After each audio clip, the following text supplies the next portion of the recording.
जय माँ दुर्गा दर्शकों, मैं रूपाली शास्त्री आप सबका स्वागत करती हूँ अपने चैनल में। आज हम जानेंगे सूतक और पातक क्या होते हैं। सूतक की स्थिति में ठाकुर जी की सेवा नियम कैसे निभाए जाते हैं। हिंदू धर्म में सूतक और पातक दोनों का बहुत ही बड़ा महत्व बताया गया है। सूतक लगने के बाद मंदिर में जाना वर्जित हो जाता है। घर के मंदिर में भी पूजा नहीं होती है। यह प्रक्रिया सभी हिंदू घरों में अपनाई जाती है। मन में यही प्रश्न उठता है कि यह सूतक और पातक क्या होते हैं। सूतक का संबंध जन्म से नियमित से हुई अशुद्धि से होता है। जन्म के अवसर पर जो नाल काटा जाता है और जन्म होने की प्रक्रिया में अन्य प्रकार की जो हिंसा होती है उससे लगने वाले दोष पाप को प्राय स्वरूप सूतक माना जाता है। जन्म के बाद नवजात की पीढ़ी को सूतक 3 पीढ़ी तक 10 दिन के लिए लगता है। पारंपरिक और सूतक का समय भी विभिन्न वर्णों में लोगों के लिए अलग अलग माना गया है। जैसे कि ब्राह्मणों के लिए 10 दिन का, वैश्य के लिए 20 दिन का, क्षत्रियों के लिए 15 दिन का और शूद्र के लिए 30 दिन का होता है। नवजात शिशु की मां को 45 दिन का सूतक हमेशा ही रहता है। स्थान 1 माह तक अशुद्ध रहता है, इसलिए कई लोग जब भी अस्पताल से घर आते हैं तो वह स्नान जरूर करते हैं। जब भी परिवार में किसी का जन्म होता है तो परिवार पर 10 दिन के लिए सूतक जरूर लगता है।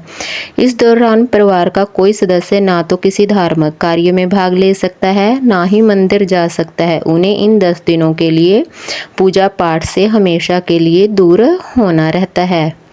इसके अलावा बच्चे के जन्म देने वाली स्त्री का रसोई में जाना, रसोई घर में काम करना भी वर्जित होता है जब तक घर में हवन ना हो जाए।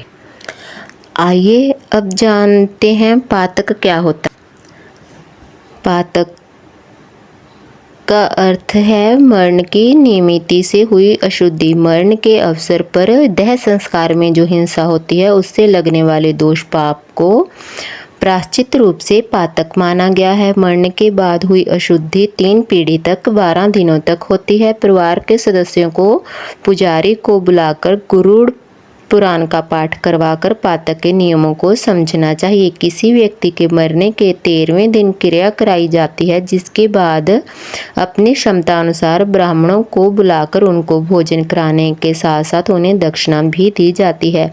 इसके बाद घर में अच्छी तरह से शुद्धि की जाती है और उस मृत व्यक्ति से जुड़ी चीज़ें जैसे कि कपड़ा, उसका सामान किसी जरूरतमंद व्यक्ति को दे दिया जाता है। पातक में भी उस परिवार का कोई सदस्य किसी भी धार्मिक कामों में मंदिर नहीं जा सकता, किसी भी धार्मिक काम नहीं कर सकता, कोई पाठ पूजा करना भी उसके लिए वर्जित होता है। इस बारे में गरुड़ पुराण में कहा गया है, जब भी परिवार में किसी व्यक्ति की मृत्यु होती है तो परिवार पर सूतक लग जाता है। आपने देखा होगा कि किसी व्यक्ति का अंतिम संस्कार करने के बाद वहीं तट पर सभी लोग स्नान भी करते हैं।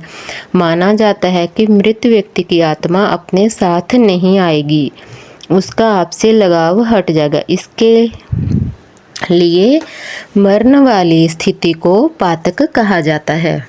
मृत्यु व्यक्ति के मरने के बाद 13वें दिन घर में पाठ पूजा और हवन का आयोजन किया जाता है। इसके पीछे मानता है कि इससे मृत्यु व्यक्ति की आत्मा को शांति मिलती है। वही इसके पीछे बहुत बड़े ही शास्त्रों के ज्ञान भी हैं। पाठ पूजा और हवन से हमारे घर का वातावरण शुद्ध होता है, जिससे हमारे घर में मौजूद सभी नेगेटिव ऊर्जा भी बाहर चली जाती है।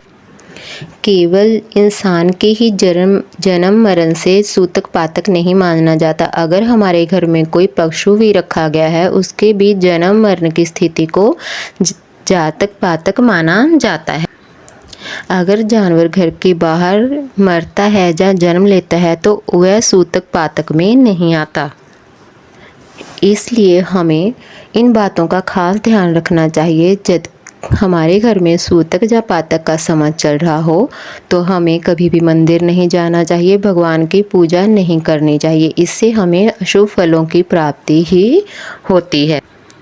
कुछ लोग इस समय में भी स्नान कर पाठ पूजा करते हैं, मगर ऐसा करना बहुत गलत माना गया है। इससे हमारे जीवन पर बहुत बुरा प्रभाव पड़ता है, हमारे घर में नेगेटिव ऊर्जा आती है और भगवान हमसे रूठकर हमेशा के लिए हमारे घर से प्रस्थान कर जाते हैं। इसलिए हमको इन बातों का खास ध्यान रखना चाहिए। जब भी हमारे घर में सूतक या पातक का समय चल रहा हो तो हमें भूल से भी कभी भी किसी भी मंदिर में नहीं जाना चाहिए, ना ही किसी हवन यज्ञ में जाना चाहिए, ना ही पाठ पूजा करनी चाहिए, ना ही किसी मंगल कार्य में शामिल होना चाहिए। आपको हमारी जानकारी कैसी लगी हमें कमेंट कर कर ज़रूर बताएं। जिन लोगों ने अभी तक हमारा चैनल सब्सक्राइब नहीं किया, कृपया वो चैनल को सब्सक्राइब करें, लाइक करें, कमेंट करें और शेयर भी ज़रूर करें। जय मां दुर्गा।